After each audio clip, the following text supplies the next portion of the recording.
Ibinalik ng Pangulo sa kampo ni Pastor Kibuloy ang pag-alma nila sa pabuya sa makakapagmuso sa pastor. Tulad ng ginawa ng kampo ng religious leader, kinwestiyon din ng Pangulo ang motibo ng mga ito. Kasabay nito ang hamon sa pastor na magpakita na siya. Nakatutok si JP Soriano. Magpakita siya. I question his motives. Let me question his motives. Bakit lagi kaming kine-question? Sinusundan lang namin ang batas. Sundin din niya ang batas. Yun lang. Hamon yan ni Pangulong Bongbong Marcos. Parte po ng batas o due process, ika nga, yung magkaroon ka pa ng appeal, di ba? Ngayon po sa kasulukuyan, ang abogado po ni Pastor Kibuloy ay may mga appeal pa. So until that appeal, ibig sabihin tinatawag diyan ginagamit pa niya yung legal remedy kung papaano. Ibig sabihin kasi may mga time yan mga time frame, 'di ba? May mga time frame na legal process na ginagawa ng abogado. Hindi porket naglabas na ng warrant, ibig sabihin po ay ikaw ay guilty na. Hindi ganoon ang siste dyan. Ikaw ay pagka labasan ka ng warrant, sinasabi ng korte, ikaw ay parte na ng proseso na ito. Ikaw ay parte na ng korte na ito at ikaw ay uusigin. Ganon. Pero, meron kang legal options, di ba? So, yan ang ginagamit ngayon ni Pastor Kibuloy, ang legal option niya through his lawyers. So, ngayon, ito mga lawyer, kanila pong inaayos pa yung mga bagay-bagay. Kaya nga, when you speak about law, it doesn't mean ganun na kaagad, kailangan na, wala na, o kailangan ikaw ay guilty na porket may warrant ka na. Hindi po ganun ang usapan, Mr. President. Kay Pastor Apollo Kibuloy matapos questionin ng kanyang kampo kung sino ang mga pribadong individual na nag-alok ng 10 milyong pisong pabuya para ituro ang kinaroroonan ni Kibuloy at kung ano ang kanilang motibo. Sinagot din ng Pangulo kung bakit ito tinanggap ng Department of Interior and Local Government. Bakit hindi? They want to help us bring a fugitive to justice. You know, he is a fugitive. He is Are you a lawyer? Hindi, tanong lang. Hindi kasi yung tanong ni nung abogado ni Pastor Kibuloy doon sa isang reporter. Are you a lawyer? Nung sinabing hindi, medyo Kaya nga ang tanong dito legally, is Pastor Kibuloy a fugitive?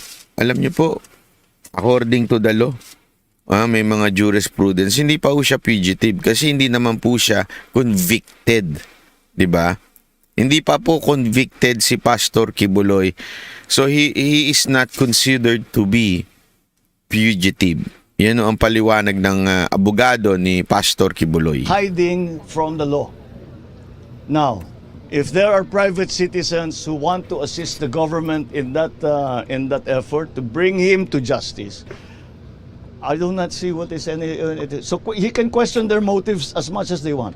Pinaaaresto ng korte si Kibuloy at iba pang individual dahil sa paglabag umano sa Republic Act 7610 o Special Protection of Children Against Abuse, Exploitation, and Discrimination Act at sa pagkakasangkot din umano sa Qualified Human Trafficking sa ilalim ng Republic Act 9208. Hiwalay pa yan sa mga hinaharap niyang kaso sa Amerika.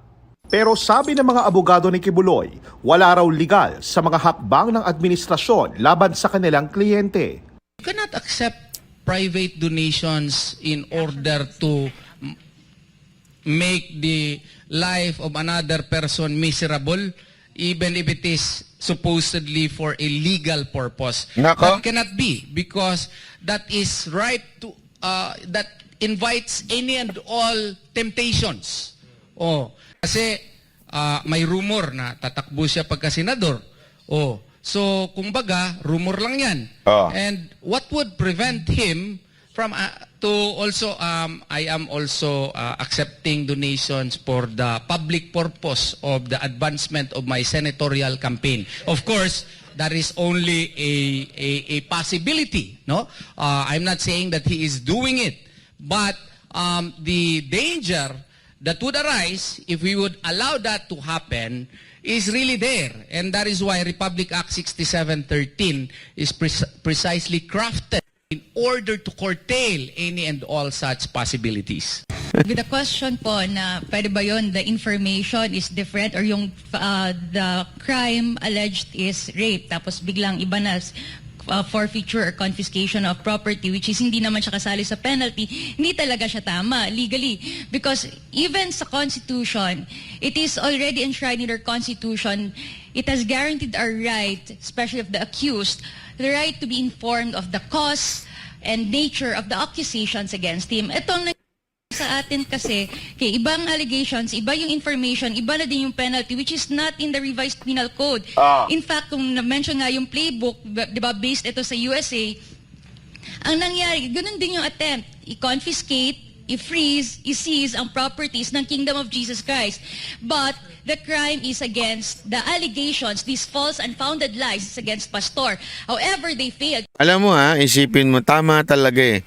Akala ko ba ang allegations pang-aabuso? Akala ko ba ang allegation is rape? Akala ko ba ang allegation bakit i-freeze yung mga gamit? Yung mga property? Bakit ganun ang gustong gawin?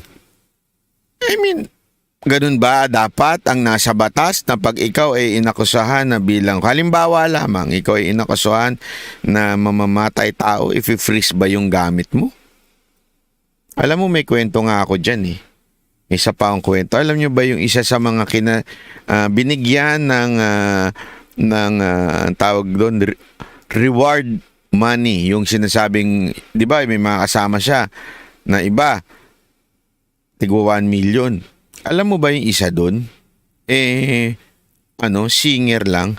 Praise and worship singer lang. Kinasabing, anong kasalanan nun? Kumakanta siya. Anong kasalanan nun? Hindi nga nila nang aabuso. Sa pagkanta ay nang aabuso. Ang layo talaga eh. Kaya lang kasi, parte daw ito ng yung mga top leader ng KOJC, yun yung mga kinasuhan. Kaya dito, malalaman mo, ang pinipilay nila dito, hindi lang si Pastor Quiboloy, the entire KOJC ang pinipilayan nila dito. Kasi none of the properties, even just one property, walang nakapangalan kay Pastor. Because they are different, separate entity. And even here in the Philippines, there is already a clear distinction, separation of church from the state. Diba? So kaya nga, that is inviolable. In fact, Objection, Your Honor. Sustain. very respected yan, kaya exempt pa yung mga religious from taxes. Ganyan ang pagtingin ng Constitution, lalo na sa mga religious organizations.